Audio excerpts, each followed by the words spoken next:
TV show a journey through existence मुख्य प्रायोजक म त इढेवा चलाउँछु तपाई नि डाउनलोड गरी तुरुन्तै इन्स्टल गर्नुहोस्।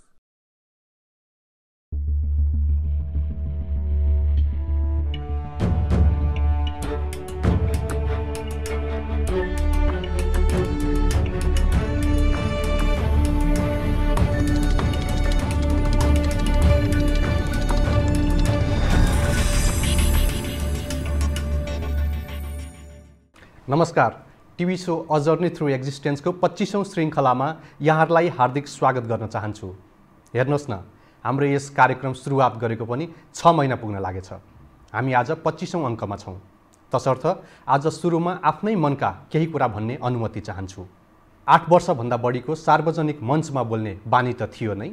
विभिन्न प्रेरणादायक कार्यक्रमहरूमा सिक्दै र सिकाउँदै आएको म आफै प्रस्तुतकर्ता भएर टेलिभिजनमा कार्यक्रम लिएर तपाईहरुमाझ आउँदै गर्दा आफै भित्रको एक किसिमको अठोट र विभिन्न व्यक्तिहरूको विभिन्न टिप्पणीहरू मैले सामना गरेको थिएँ।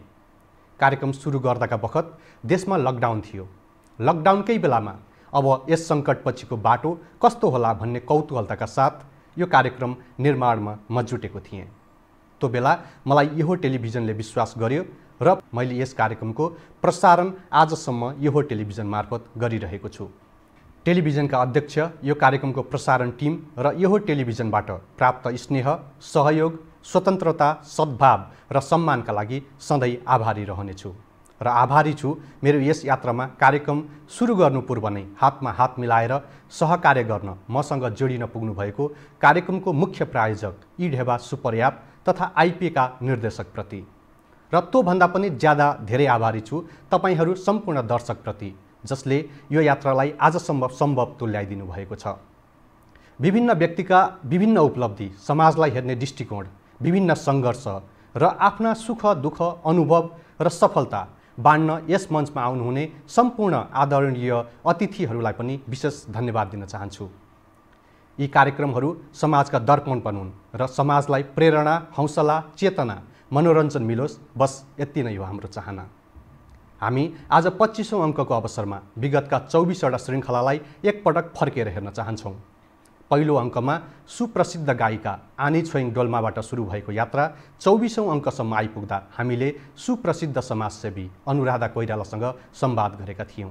यी श्रृङ्खलाहरूलाई फर्केर हेर्नु पूर्व तपाईँ दर्शकहरूले हामीलाई यो बिचमा पठाउनु भएका केही प्रतिक्रियाहरूलाई हामी तपाईहरूमाझ राख्न चाहन्छौँ। काठमाडौँबाट विकास दाहाल भन्नुहुन्छ, कार्यक्रमले जुन गहनता बोकेको छ, टेलिभिजनहरूमा देखिने एउटै अनुहार र एउटै बहसभन्दा TV show a journey through existence पृथक छ। आगामी दिनमा पनि यसरी नै हामीलाई हौसला प्रदान गरिदिनुहोला। त्यस्तै क्यानाडाबाट दीक्षा राणाभाट लेख्नुहुन्छ, कामबाट थकित भएर घर आउँदा थकाइ मेटाउने एउटा माध्यम बनेको छ TV show a journey through existence. निकै नै उपलब्धिमूलक र प्रेरणादायी कार्यक्रम दिनुभएकोमा धन्यवाद। दीक्षाजी र विकासजी र सबै दर्शकहरूमा कार्यक्रमलाई 25औं श्रृङ्खलासम्म पुर्याइदिन यसै गरी ऊर्जा प्रदान गरिदिनु भएकोमा हामी पुनः एकपटक मनैबाट हार्दिक आभार व्यक्त गर्न चाहन्छौँ। अब प्रसारण भएका अघिल्ला 24 कार्यक्रमतर्फ लागौँ। जीवनलाई हामीले जसरी लियो जीवन त्यस्तै बनिदिन्छ। कठिन रूपमा लिए कठिन हुन्छ र सहज रूपमा लिए त्यत्तिकै सहज पनि। त्यही भएर सुप्रसिद्ध गायिका आनी छोइङ डोल्माले भन्नुभएको छ, फुलको आँखामा फुलै संसार, काँडाको आँखामा काँडै संसार। सबैसँग होस् मेरो माया नै यस्तो, जो भेटे नि मलाई लागोस् मै जस्तो। चोखोपनमा खुल्छ है चोखै संसार, काँडाको आँखामा काँडै संसार। फुलको आँखामा फुलै संसार, काँडाको आँखामा काँडै संसार।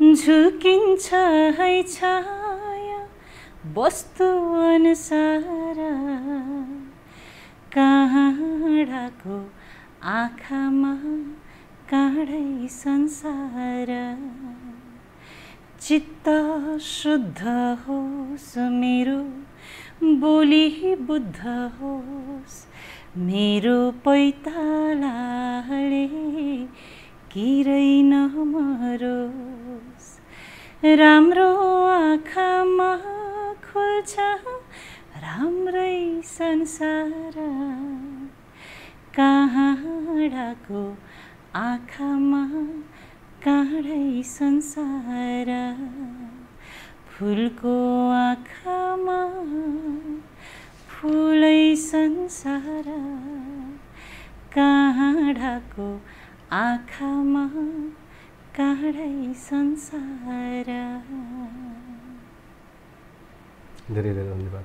Thank you. अनि पुष्पा बस्नेत बाहिरी आँखाले हेर्दा सामान्यभन्दा सामान्य लाग्छिन्, तर हृदयको आँखाले नियाल्दै जाँदा उनी निस्वार्थ प्रेमको प्रतिमा प्रतीत हुन्छन्। उहाँहरू जस्ता व्यक्तित्वले समाजमा निस्वार्थ रूपले अगाडि बढ्न पक्कै पनि अरूलाई पनि प्रेरित गर्नेछ। त्यो बेलामा चाहिँ म एकजना या मेरो दाइ र बहिनी 3 जना थियौँ भने मेरो बुवा आमा हुनुहुन्थ्यो होइन। अब हामीले कति दुःख दिन्थ्यौँ होला, कति कुरो हुन्थ्यो। तर अब एउटा चाहिँ कस्तो हुँदछ, अहिले चाहिँ तिमी एकजना भएर तिम्रो 40-45 जनालाई जुन तिमीले अब गरिरहेको छौ नि, कति अब कस्तो भने कति दुःख अब सबै कुरा हुँदो रहेछ। तर अब फर्केर हेर्दा अहिले हेर्दा चाहिँ त्यो चाहिँ कस्तो हुने भने मलाई चाहिँ एकदम कर्ममा विश्वास गर्ने मान्छे हो म चाहिँ, कर्ममा पनि र अब यो काममा पनि होइन। तर अब त्यो बुवा आमाको कर्म, त्यो बुवा आमाको दीक्षा शिक्षा होइन, अब सबै कुरा एउटा मेरो अब मनमा राखिदिएको भएर पनि मैले गर्नुपर्छ भनेर पनि होला है। अब त्यो छ र मलाई कहिले पनि अब के भएन भनेपछि अब यो क्षेत्रमा लागिसकेपछि म अब हुन्छ नि अब यो ठाउँमा पुग्छु भन्ने त कहिले पनि थिएन। तर मैले आफ्नो ठाउँबाट ठिक छु, मैले काम गरिरहेको छु, म रमाइरहेको छु। अब कुरा गरौँ मालविका सुब्बाको। पूर्व मिस नेपाल मालविका सुब्बा, जसलाई सदाबहार मिस नेपालको उपमा समेत दिने गरिन्छ। उहाँ त्यस्तो परिवारमा जन्मनुभयो जहाँ छोरीको निकै महत्त्व दिइन्थ्यो र त उहाँ आज महिला सशक्तिकरणको एक उदाहरणीय पात्र भएर अगाडि आउनुभएको छ। मैले काममा आएपछि कहिले पनि मैले आफूले म केटी मान्छे हो भनेर मलाई भाव चाहिँ भएन। त्यो भाव चाहिँ मलाई समाज र काम गर्ने व्यक्तिहरूले चाहिँ जनाइदिनु भयो। अनि त्यसले चाहिँ एउटा सेटब्याक जस्तो फिल हुन्थ्यो। अनि के हुन्थ्यो भने म केटी मान्छे भएर मेरो चाहिँ एउटा लिमिटेसन्स रहेछ भने, so that was my biggest challenge के जेन्डर डिस्क्रिमिनेसनबाट अगाडि उठ्नु नै मेरो बिगेस्ट च्यालेन्ज थियो। एउटा अर्को चाहिँ पे स्ट्रक्चर, जस्तै अब आफूले काम गरिरहँदा आफूभन्दा जुनियर केटाहरूले आफूभन्दा धेरै पैसा कमाउँदाखेरि एकदमै रिस उठेर आउँथ्यो र चित्त पनि दुख्थ्यो। र केही वर्ष चाहिँ त्यो जेन्डर पे जुन पे ग्याप छ त्यो पे ग्यापलाई कसरी कम गर्न सकिन्छ भन्ने कुरामा चाहिँ आफूले धेरै नै स्ट्रगल गर्नु पर्यो।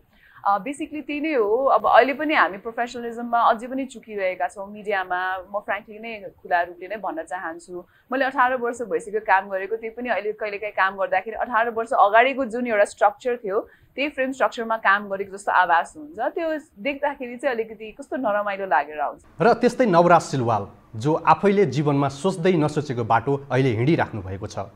प्रहरी सेवाबाट राजनीतिमा युटर्न हान्न पुग्नु भएको उहाँले अब जनताकै सेवामा समर्पित रहने निर्णय लिनुभएको छ। पोलिटिक्सभित्र भएको प्रवृत्तिलाई ती भित्रै भएका मान्छेले त्यसलाई मलजल गरिराख्ने अवस्था हुन्छ। त त्यहाँ परिवर्तन गर्नको लागि नयाँ इनर्जी आउनुपर्छ। अब अहिलेको युवाले, अहिलेको शिक्षित पिँढीले चाहिँ अब यो राजनीतिलाई त्यसरी त्याग गरेर राजनीतिबाट विमुख भएर बसेर हुँदैन। तपाईँले जसरी युवा पुस्ताहरू आउनु पऱ्यो, अरू सेक्टरको मान्छेहरू पनि पोलिटिक्समा आउनु पऱ्यो होइन। पोलिटिक्स चाहिँ यो जीवन निर्वाह गर्ने चाहिँ कमाएर खाने पेसा होइन। पोलिटिक्स भनेको समाज सेवा हो, विशुद्ध सेवा हो। यो चाहिँ खालि dedicated to the cause of nation हो। त्यसले गर्दा तपाईँ अरू सेक्टरका मान्छेहरू आउनु पऱ्यो। तपाईँहरू आउनुहोस्, तपाईँहरू आएर नै यसलाई परिवर्तन गर्ने। बाहिर बसेर तपाईँले परिवर्तनको अपेक्षा गर्ने अनि आफू एउटा पनि इनपुट नराख्ने, तपाईँ त्यही मान्छेलाई त्यो खराब छ त्यसैलाई फेरि भोट गर्नुहुन्छ, फेरि त्यसैलाई पठाउनुहुन्छ, अनि त्यहीबाट फेरि राम्रो अपेक्षा गर्नु भएन नि त। डाक्टर समीर मणि दीक्षित, जनस्वास्थ्य वैज्ञानिक, देश कोरोना महामारीको सङ्कटमा रहेका बेला उहाँलाई हामीले आमन्त्रण गरेर केही सूचना जनतामाझ राख्ने प्रयास गरेका थियौँ। लेटेस्ट स्टेज अफ द इन्फेक्सनमा गइसकेको छौँ अनि अब अन्तिमतिर जाँदैछु बिस्तारै हामीहरू होइन। अब त्यसमा चाहिँ मास्क लाउने अनिवार्य, दूरी मेन्टेन गर्ने, हामी जस्तो जस्तै कमसेकम 2 जना बिचमा 2 मिटर, कहीँ पनि भिडभाड नगर्ने, भिडभाड गर्न हुँदैन। यी सबै कुरा गर्दै हात सफा राख्ने होइन। अनि अब पब्लिक ट्रान्सपोर्टहरू खुला छ, त्यहाँ भिडभाड गर्न भएन, दूरी मेन्टेन गर्नु पऱ्यो। यी सबै कुराहरू चाहिँ अब मेन्टेन गरेर अगाडि बढ्नु एकदमै जरुरी छ। र त्यसबाहेक तथ्यमा बसेर यो जे फेसबुकमा अनलाइनमा जे जहाँ पढ्छ सुन्छ त्यसलाई मानेर हाम्रो नागरिकको आत्तिनु भएन। त्यस्तै रुसी नागरिक प्रोफेसर इगर ओबलङ्कोभ जसले नेपालमा आएर पत्रीदासका नामले आफ्नो आध्यात्मिक दायरा फराकिलो बनाउनु भएको छ। उहाँले हाम्रो यस कार्यक्रम मार्फत नेपालीले नेपालको महत्त्व बुझ्न नसकेको प्रति निकै दुखेसो पोख्नुभयो। आजभोलि युवाहरू म तपाईँलाई भन्छु, म दुबईमा, अमेरिकामा, अस्ट्रेलियामा, जापानमा, कहाँ अमेरिकामा गएको छु, युरोपमा, सदा युवा नेपाली मान्छेहरू बाहिरै जानु चाहनुहुन्छ नेपाल छोडेर। इन्जिनियर, डक्टर, पुरा दिमाग नेपालको बाहिरै जान्छन्। किन? यदि नेपालमा शान्ति भयो भने त किन बाहिर जाने? नजिकतिर त हेला किन? किनकि मान्छेहरू किनकि बुझ्नुपर्छ हाम्रो कर्तव्य जिम्मेवारी के हो, हाम्रो संस्कृति। सय टुङ्गा फुलको हामी एउटा माला नेपाली होइन। म सदैव एकदम मनपर्छ मलाई, हट्न होइन डटेलर नै नेपालीको वानी हुन्छ, काहली नझुक्ने शिर उभिएको। यस्तो मान्छेलाई पनि एकदम पुरा टिम हुनुपर्छ। टिम माने टुगेदर एभ्री वान एचिभ्स मोर, एकसँगै काम गर्नुपर्छ। तर मान्छे एकदम तेरानी मैरानी कसले पार्ने कुवाको पानी, झगडा गर्दै गर्दै। तर हाम्रो यो कुरा बुझ्नुपर्छ, जिम्मेवारी लिनुपर्छ। एउटा मान्छे मलाई भन्नुभयो, 12 छोरा 13 नाति, हालो जिलो खन्डे माथि। टुक्का चाहिँ खुब आउँछ तपाईँलाई? आउँछ अलिअलि। नेपाली संस्कृति मनपर्छ मलाई। तर किनकि आजभोलि घरका जोगी जोग र विदेशी जोगी सिद्ध। किनकि मलाई नेपाली मान्छेलाई एकदम मनपर्ने, देश पनि राम्रो छ। तर म निवेदन गर्नु चाहन्छु सबैलाई, जो यो कार्यक्रम सुन्ने मान्छे, आउनुहोस्, म वचन दिन्छु, यदि यो संस्कृति पनि तपाईँ गहराइमा जानुहुन्छ, केही पनि संसारमा यो भन्दा राम्रो छैन। हाम्रो कार्यक्रमको 7औं अङ्कमा डाक्टर महावीर पुन उपस्थित हुनुभएको थियो। महान महावीरले हाम्रो यस कार्यक्रममा आफ्ना केही जोचिला अनुभव हामीमाझ बाँड्नु भएको थियो। मैले सबैलाई भन्ने गरेको छ, अहिले पनि मलाई फोनहरू आइरहन्छ, तपाईँलाई यस्तो किसिमको अवार्ड दिन्छु, हामीले यस्तो किसिमको सम्मान गर्छु भन्ने फोनहरू आइरहेको छ। मैले सबैलाई भन्ने गरेको के छ भने यो सम्मान भन्ने कुरा मलाई होइन, अलिकति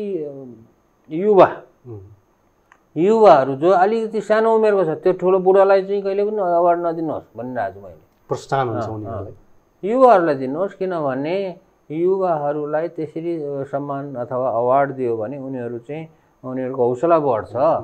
हामी जस्तो बुढो मान्छेहरूलाई चाहिँ अवार्ड दियो भने हामी त हौसला अवार्ड दिए पनि छ, अवार्ड नदिए पनि हामीसँग हौसला छ, सास रहउन्जेलसम्म हौसला भइरहन्छ।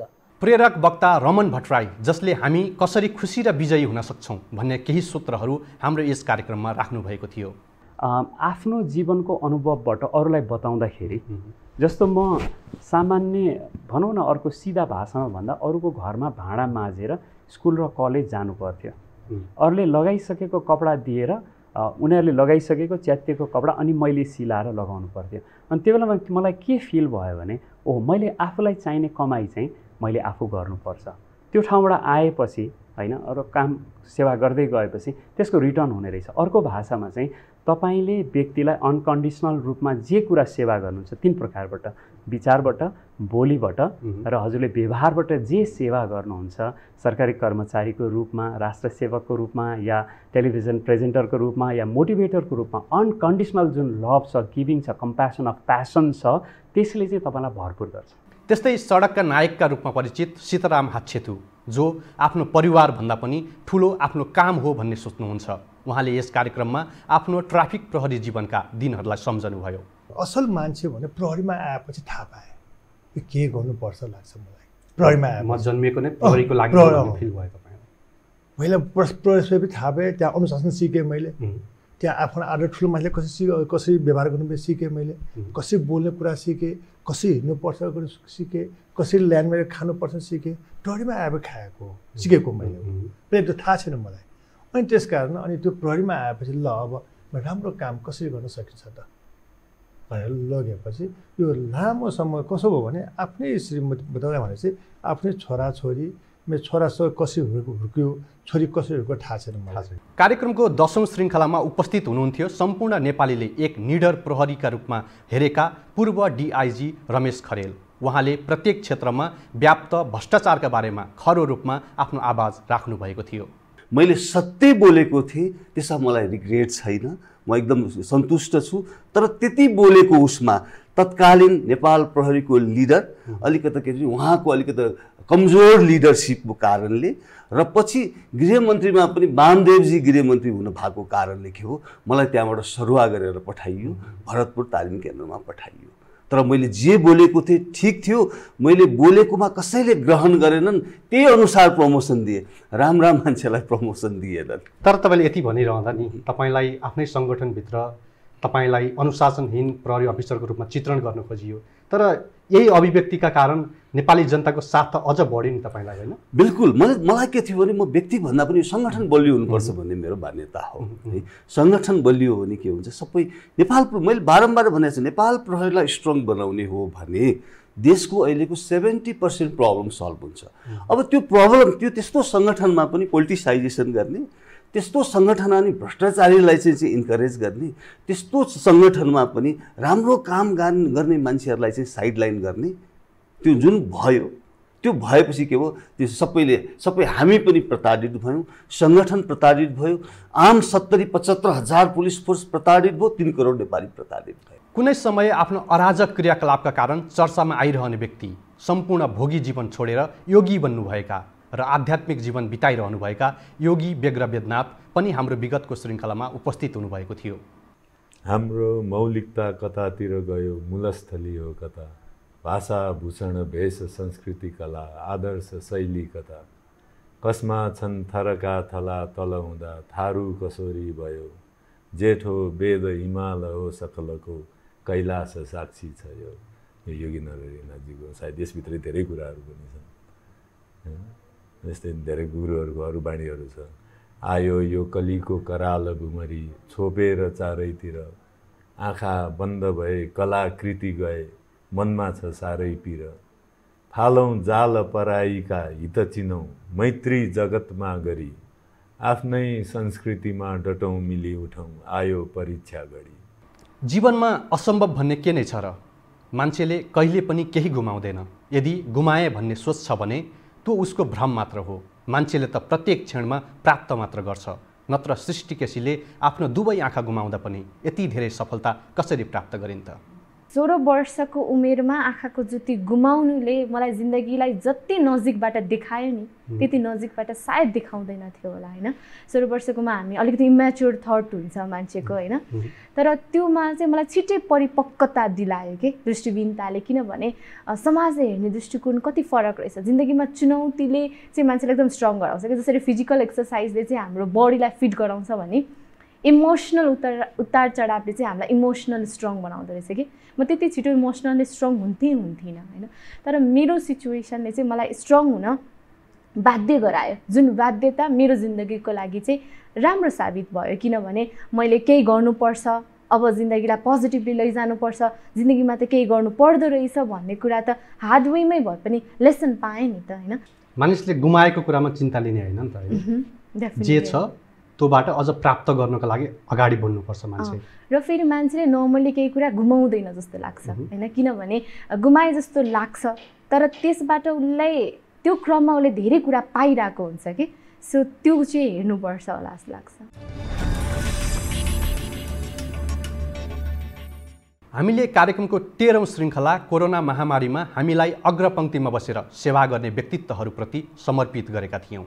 कोरोना रोकथामका लागि अग्रपङ्क्तिमा रहेर अहोरात्र खटिनु हुने सम्पूर्ण फ्रन्ट लाइनर्सप्रति सम्मान व्यक्त गर्नका लागि आजको हाम्रो प्रस्तुतिलाई केही भिन्न तरिकाबाट सञ्चालन गरिरहेका छौँ। आज हामीसँग कुराकानीका लागि सहभागी हुनुहुन्छ प्रहरी वरिष्ठ उपरीक्षक कुबेर कडायत, जो नेपाल प्रहरीको केन्द्रीय प्रवक्ता समेत हुनुहुन्छ। त्यस्तै अरुण सैन्जु, उहाँ विपद व्यवस्थापक तथा टिम RNA 16 का एक अभियन्ता हुनुहुन्छ। र डाक्टर विमल पाण्डे, जो पाटन हस्पिटलका कन्सल्टेन्ट नेफ्रोलोजिस्ट तथा कोभिड कोअर्डिनेटर हुनुहुन्छ।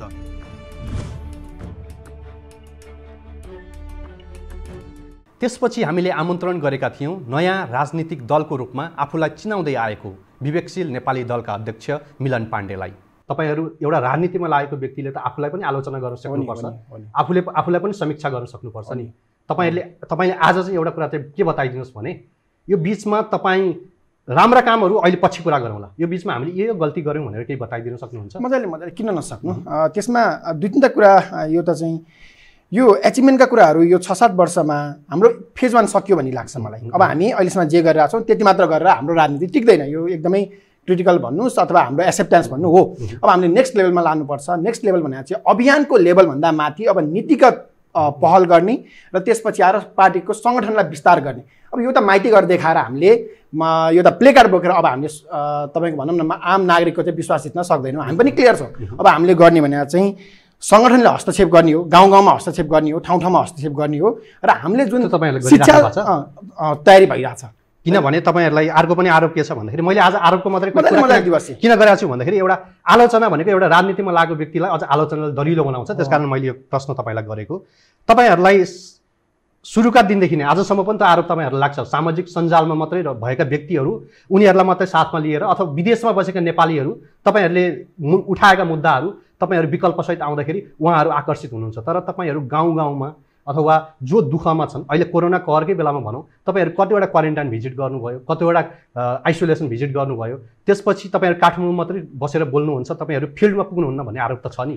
कार्यक्रमको 15औं श्रृङ्खलामा हामीले अभिनेत्री सुरक्षा पन्तसँग जीवन र विचारबारे निकै नै गहन संवाद गरेका थियौँ। बौद्धिक नायिकाका रूपमा परिचित उहाँले कुनै पनि कुराको आत्मबोध हुनु नै जीवन हो भन्दै जीवनलाई परिभाषित गर्नुभएको थियो। अहिलेको यो क्षणसम्म आइपुग्दाखेरि चाहिँ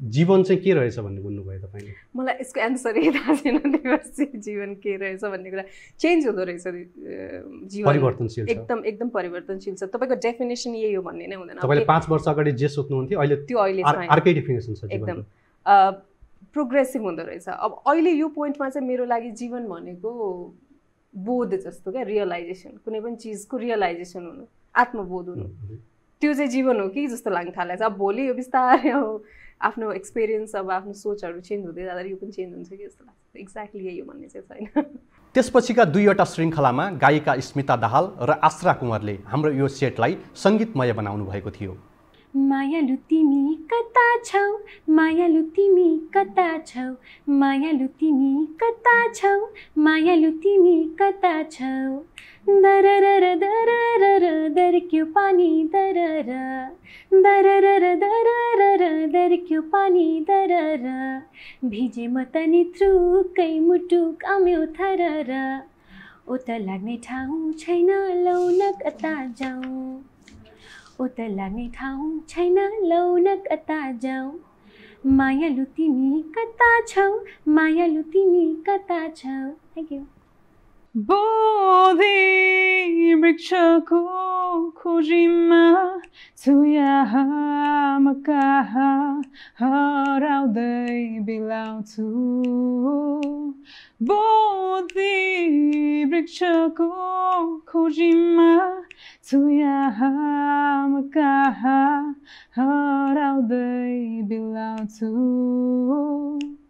शून्यताको भावना एउटा लिनको आभास आफै भित्रको त्यो असुर भावना पराजितको अवसर चेतनामाथि आक्रमण गर्दै हिँडेका धमिराहरू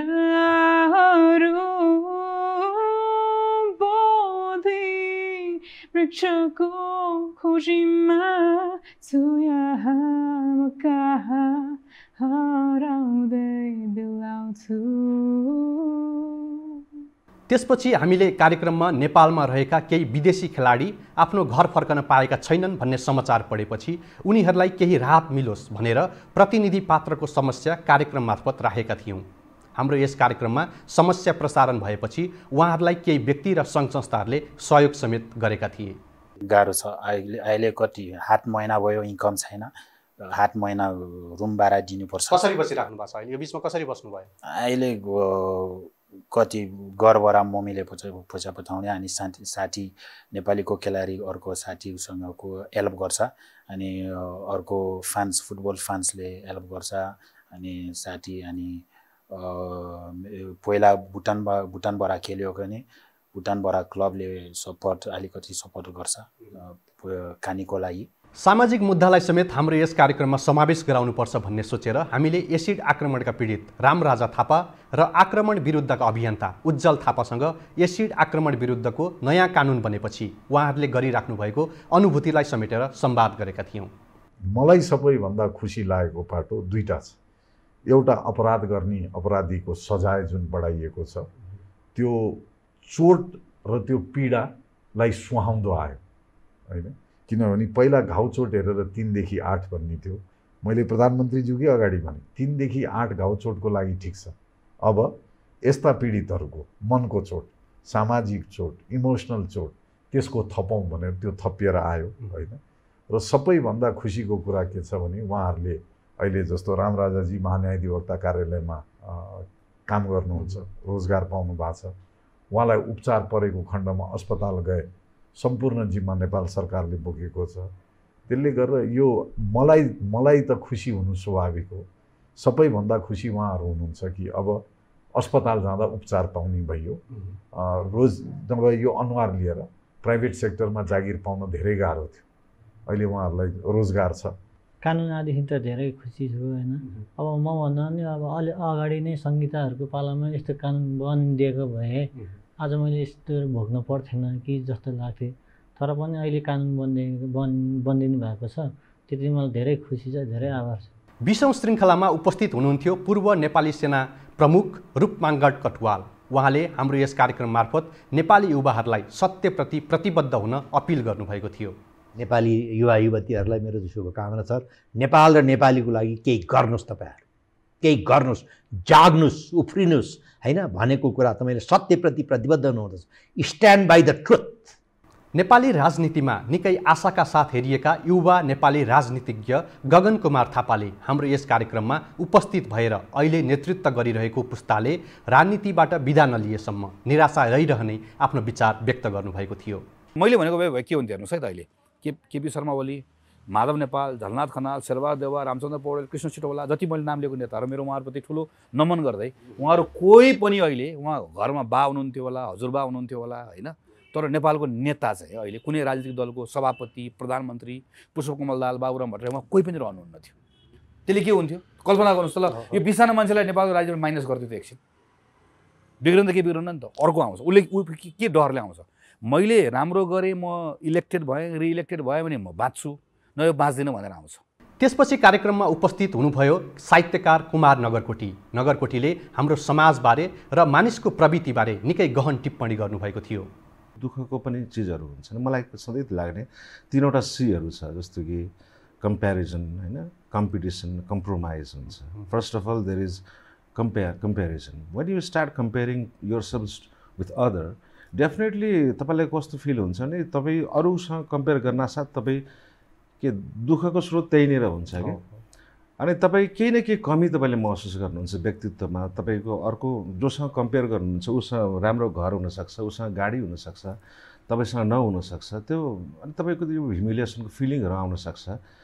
अनि त्यसपछि तपाईँको कम्पिटिसनको फिलिङ आउँछ। You start competing. संसार जति पनि स्ट्रगलहरू भन्छ हामी देख्छौँ, त्यही कम्पिटिसन कम्पेयर गर्छ मनुष्यले भनौँ होइन। त्यसपछि कम्पिटिसनको दोस्रो चरणमा आउँछ, जिन्दगीभरि कम्पिटिसनै भागदौडमा गर्छ। When you start competing with others there is no joys and all.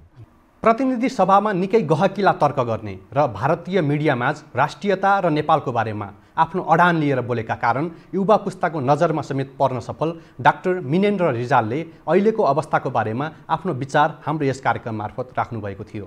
मलाई के लाग्छ, हामीले आजसम्म हामी सबैको मनमा भ्रम के छ भने बोल्ने बित्तिकै चाहना राख्ने बित्तिकै काम हुन्छ भने बोल्ने बित्तिकै चाहना राख्ने बित्तिकै काम हुँदैन। Someone has to do the dirty work, someone devil lies in detail भनेर भन्छ अङ्ग्रेजीमा। डेभल त्यहाँ छ, सानो सानो कुरा सार्नुपर्छ। एउटा बाटो किन राम्रोसँग बन्दैन, चाँडो किन भत्किन्छ, पुल किन अड्केर बस्छ, ठेकेदार किन भाग्छ, ठेक्का दिँदाखेरि कसरी गल्ती भएको हुन्छ, यी सबै सानसानो। If you look at every thousands of detail in every project and that kills us and we do not really हाम्रो त्यो संस्कृति चाहिँ विकास भएको छैन। र कार्यक्रमको 24औं श्रृङ्खलामा सुप्रसिद्ध समाजसेवी अनुराधा कोइरालाले अहिलेको राजनीतिक प्रवृत्ति र हाम्रो समाजबारे कडा टिप्पणी गर्नुभएको थियो। उहाँले भन्नुभएको थियो, मान्छेलाई अन्त्यमा चाहिने मात्र रु 2000 हो, तर पनि किन बाँचुन्जेल मान्छे पैसाको पछाडि छ। जुन तरिकाले हाम्रो समाजमा मान्छेहरू के तपाईँ पनि त्यही समाजको, म पनि त्यही समाजको, हामी भाइहरू पनि सबैजना त्यही समाजको। तर त्यो नेगेटिभ सोच पैसाको लागि मात्रै मान्छे किन बाँचिरहेको छ हाम्रो देशमा जस्तो लाग्छ मलाई। कति चाहिन्छ भाइ, के चाहिँ चाहिन्छ? लास्टमा गएर पहिला चाहिँ नि भाइ कति चाहिन्थ्यो भने 2500 पशुपतिमा लास्ट राइड्स गर्दाखेरि चलाउँदाखेरि है घाटमा त्यति चाहिन्थ्यो। अब अहिले आएर दाउरामा चाहिँ नि 14, यता इलेक्ट्रिककोमा चाहिँ नि 20 यताउति गर्दा हाम्रो त बच्चाहरू बेला बेलामा गइजान्छ नि। गर्दाखेरि मलाई के लाग्यो भने अन्तिममा चाहिन्छ त्यति नै मात्रै हो होइन। 2000 अहिले यता भन्दैछु त मैले, अहिले कुन 14,000 अन्तिममा त्यति नै चाहिने हो। त्यसै कारणले त्यसको लागि किन मान्छेले मान्छेको व्यापार गर्ने, किन मान्छेलाई अब्युज गर्ने, किन चोरी चकारी गर्ने, किन ठग्ने, किन घुस लिने, यी सब किन गर्ने? त्यति नै चाहिने हो।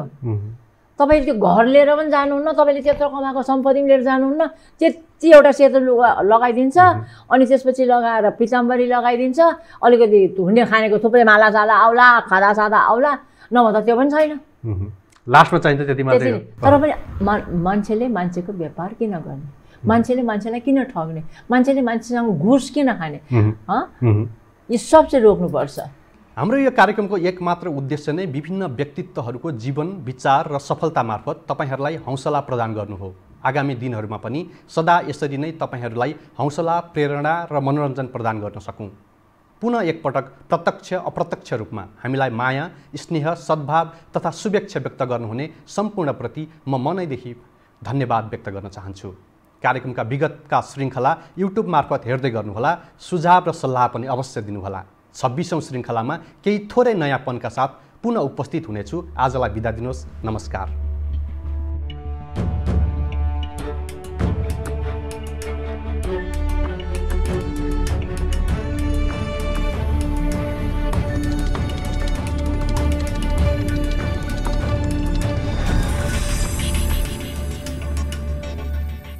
सूचना रमाइलोसँगै कमाई पनि।